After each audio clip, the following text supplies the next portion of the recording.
Patrizio Alberto Mponda and his family fled violence in Mozambique's insurgency-hit Cabo Delgado province. Until March this year, the family had been staying inside a government shelter in the northeastern Nampula province until Cyclone Gombe hit in March and demolished their new home.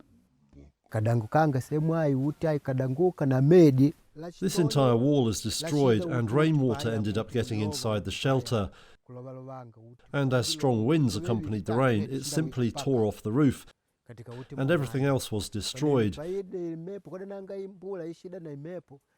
We used to put food here and it all got wet.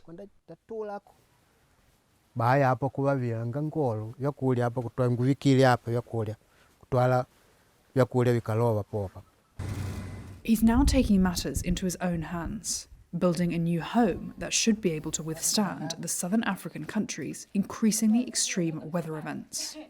Supported by the UN Refugee Agency and staff members like Armando Macave. We created a shelter with overhanging roofs around the shelter to withstand the capacity of the gale that can affect the shelter.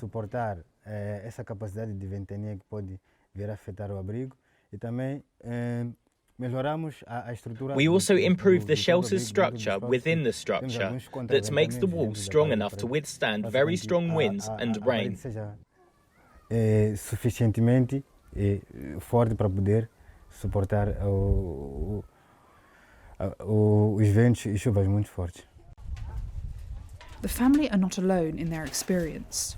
Mozambique is home to over 1 million internally displaced people, and, according to UNHCR, thousands of families have been affected by severe weather this year alone. Mozambique is one of the poorest countries in the world, and particularly vulnerable to climate change. Cyclone Idai, which struck the southern African country in 2019, caused about $1.4 billion in damage and $1.39 billion in losses, according to an International Labour Organization assessment.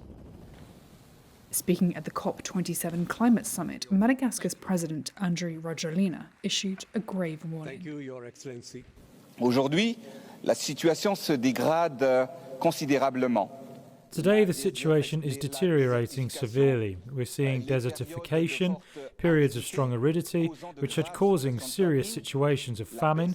The reduction of rainfall is leading to reduced agricultural yield, increasingly recurring and violent cyclones, and repeated flooding destroying infrastructure and crops, many wildfires. Our planet is burning, our ecosystem is deteriorating, but our actions and funding is not aligned.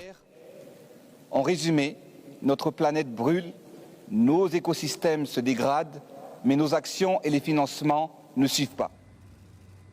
The COP27 summit of nearly 200 countries agreed on Sunday to set up a loss and damage fund to support poorer countries being ravaged by climate impacts.